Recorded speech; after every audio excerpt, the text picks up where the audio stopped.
এই গানটা লেখার সময় কাকে নিয়ে ভেবে লিখেছেন এখনই বলতে হবে। আমি এটা তো আসলে খুবই ছোটবেলায়, আমি যখন ক্লাস 7 এ পড়ি তখন এর লেখা। 7 এই কাকে নিয়ে ভেবেছেন সেটাও ছিল বলতে হবে। হয়তো কেউ এক সময় যাকে নিয়ে হয়তো ভেবে লেখা। রংধনুর সাত রঙে সাজাবো যে তোমায়, রংধনুর সাত রঙে সাজাবো যে তোমায়।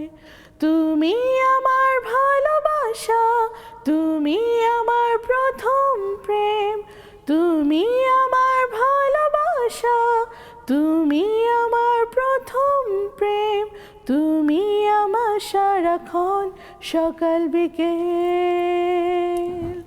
তুমি আমার সারাক্ষণ সকাল বিকেল। কি করে যে বোঝাবো কতটা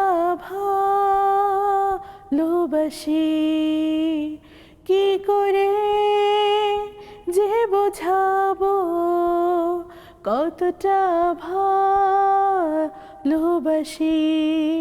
তুমি আমার ভালোবাসা, তুমি আমার প্রথম প্রেম, তুমি আমার ভালোবাসা, তুমি আমার প্রথম প্রেম, তুমি আমার সারাক্ষণ সকাল বিকেল, তুমি আমার সারাক্ষণ সকাল বিকেল।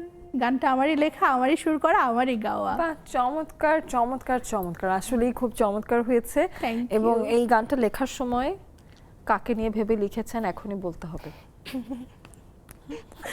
আমি এটা তো আসলে খুবই ছোটবেলায়, আমি যখন ক্লাস 7 এ পড়ি তখন এর লেখা। 7 এই কাকে নিয়ে ভেবেছেন সেটাও ছিল বলতে হবে। হয়তো কেউ এক সময় যাকে নিয়ে হয়তো ভেবে লেখা। সে এখন কোথায় আছে না, সেটা বলেন। সেটা তো আর কোনো বা হয়তো বা মনের মধ্যে আসলে আমার বাবা কবিতা লিখতেন। আচ্ছা। এটা জোকস অ্যাপার্ট, আমার বাবা কবিতা লিখতেন, তো ওইখান থেকে আমি তখন আমার মনে চাইতো কি যে আমরা তো মানে বইয়ে যেটা পড়ি আরেকজনের লেখা, বাবা নিজের কবিতা নিজে লিখে আবৃত্তি করেন। আমার বাবা ছিলেন গাজী সাইফুল ইসলাম, উনি সিটি কলেজের বাংলার প্রফেসর ছিলেন আর কি। তো তো তখন আমার মনে হতো কি যে আমিও একটু লিখি তো কেমন হয়। এটা ক্লাস 5 থেকে আমার মনে হয়েছে, তো 5, 6, 7 এটা লিখলাম। তো মানে 7 এ এসে এটা লেখা। তো আম্মুর তখন তো সিডির যুগ ছিল, হ্যাঁ, তো আম্মুর সিডি একটা বের হবে, তখন আম্মু বলল যে ঠিক আছে তোর একটা গান এখানে অ্যাড করি। আম্মুর 9টা গান ছিল, আমার একটা গান ছিল। তো ওইটা আম্মুর অ্যালবামের নামটাও দিলেন আমার গানের নামে, রংধনুর সাত রঙে। সেই হচ্ছে আমার প্রথম সিডিতে একটা গান যাওয়া। ওই আমার মা ওয়াহিদা আক্তার সিদ্দিকা আর আমার গাজী মৈত্রী ইসলাম একটা, মানে সেটা যখন শোকেসে তখন সাজিয়ে রাখতো, নিজের কাছে একটা প্রাউড ফিল হতো, আরে আমার সিডিও আছে। তখন কিন্তু 7 এ গানটা লেখা শুরু করা, 9 এ উঠে আম্মু যখন সিডির কাজ করলেন তখন হচ্ছে আমাকে ওখানে ইনক্লুড করলেন আর কি। বাহ, চমৎকার, খুব বিউটিফুল স্টোরি, খুবই ভালো লাগলো। এটা একটা ডিপ্লোম্যাটিক স্টোরি। আপনি কি বিশ্বাস করেছেন কথাটা? কিছুটা না, আমিও কিছুটা, মানে এই ঘটনাটা আমি বিলিভ করেছি, কিন্তু তার ঘটনার পেছনে যে আরেকটা ঘটনা আছে সেটা কিন্তু আমরা এড়িয়ে গেলাম।